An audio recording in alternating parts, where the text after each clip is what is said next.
Goeiedag! Good day, fellow South Africans and citizens of the world. And yeah, those of you who say my greeting varies from video to video, just get over it. Suck it up, buttercup, okay? It is what it is. Now, I posted a video last night about the prophet, Siener van Rensburg, and whether we should actually recite his book into video and then get people to record what they feel. And there's been an overwhelmingly positive response to that in just 24 hours. And I said, look, I'd wait a week. So what I thought I'd do, because I'm still going to wait a week before we actually start putting this up, if everybody would like to participate in this kind of discussion.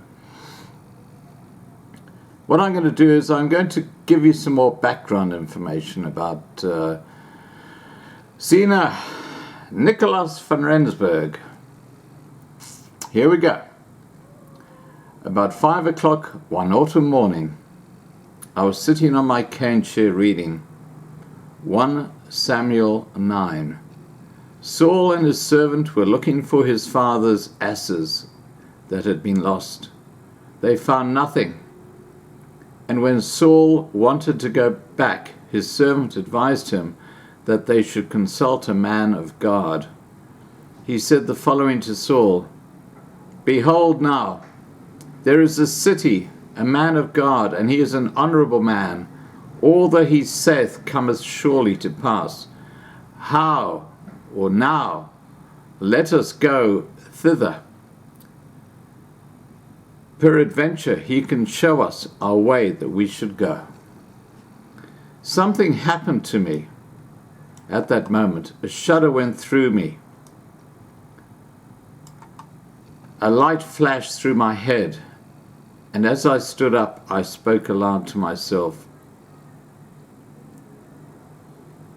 Have we not had our man of God and seer?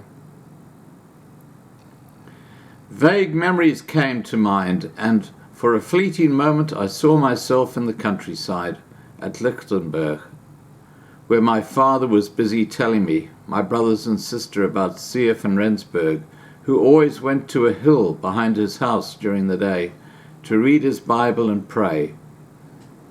And there God spoke to him, I heard my father say. This was what I could remember. I then started searching, but just like Saul's asses, Siener van Rensburg was lost to me. Then one morning at a place called Ilofsdal, Pretoria, he appeared before me in the form of an old Mr. Paul Prinsloo, an 82-year-old disciple, and a person who knew all about Siener van Rensburg, a man even at that age who had bright and clear eyes. And for the first time since my childhood, I heard the following words. Siener van Rensburg said, and from that time on, I met various people who knew about the Boer prophet and what he had said. Then information started coming to me like a flood. Today I know without doubt we had our own seer or prophet.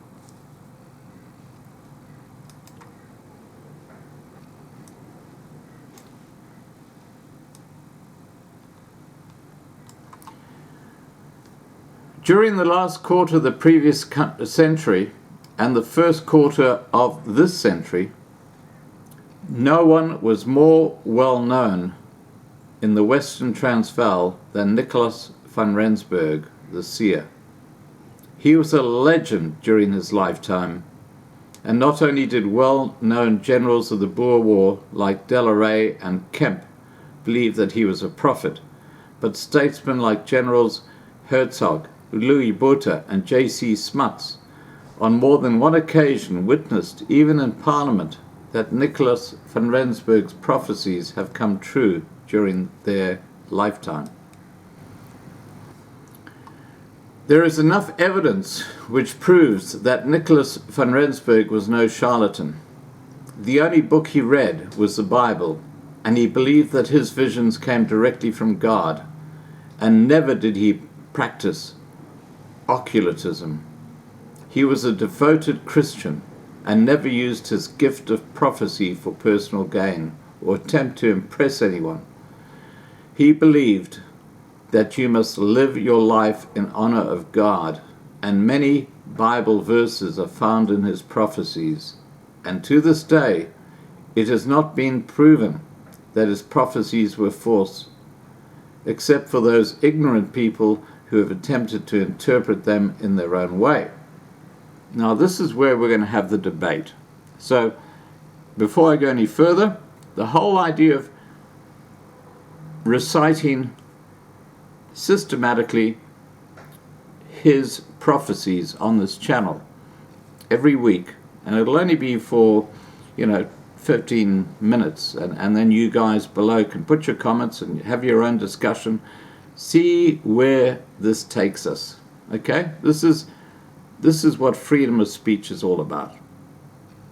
Okay, let's continue. In a study called Bible History for Catechizers, published in 1971 and edited by Professor J.I. de Wet, it would seem that Nicholas van Rensburg was a bearer of an apocalypse more than being a prophet. Nicholas Siener van Rensburg, the Boer prophet, died in 1926, but today he is still considered to be one of the most remarkable personages in our history. It is therefore surprising that there has only been one half-hearted attempt 70 years after his death to publish his life story. From 1871, when he was only 7 years old, until his death in 1926, he had more than 700 visions about his people in South Africa, other nations, as well as world affairs. Although many of his visions were remembered by word of mouth, it was only during the last 10 years of his life that he asked his daughter, Anna, to write down his daily visions.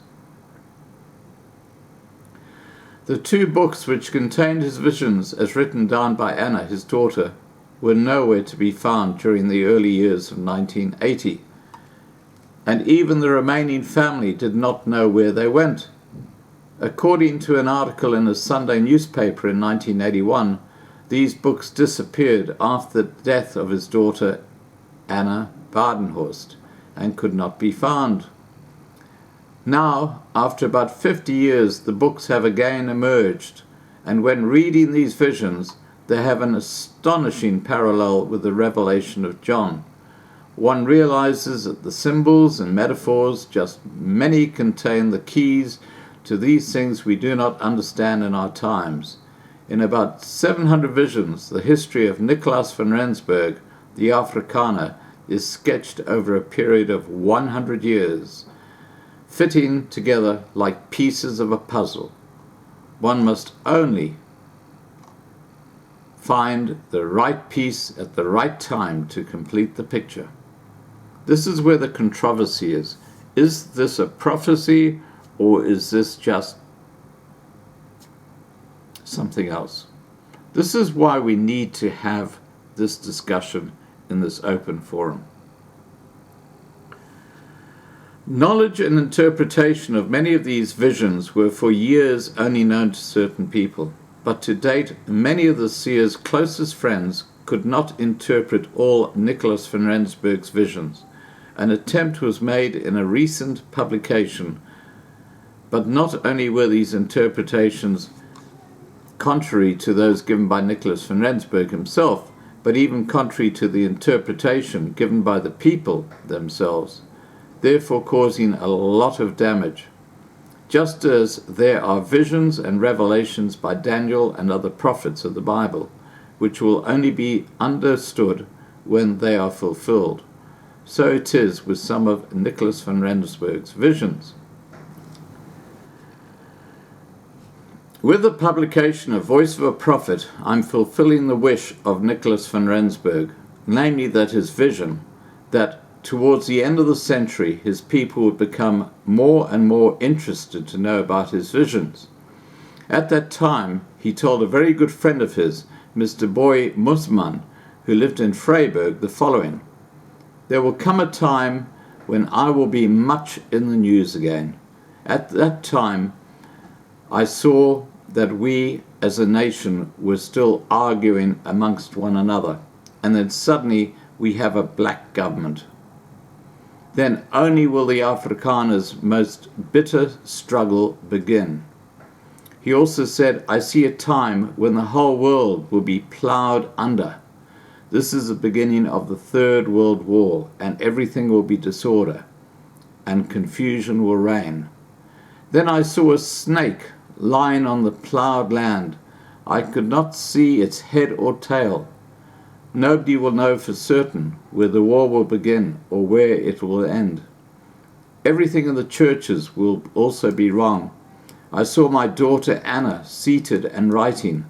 Then I knew nobody would be able to make head or tail of my visions, for one will say, 'Nicholas van Rensburg said this,' and another will argue and say, 'No, he said that.' After seeing this vision, I asked my daughter to write down my visions daily, so that all will be known when the time comes. Mrs. Anna Badenhorst, the daughter, who was 14 at the time, started writing down all his visions from the 15th of August 1916 until his death 10 years later, filling 2 books with hundreds of entries. Now, there are about 100 pages in this book that we'll be going through. My aim will be to go through about 2 pages a week, covering various prophecies and what he says, so you can put your comments and have a general discussion, and then the next week have the next 2 pages and so on. So this is going to take about a year to go through the entire prophecies of Siener van Rensburg.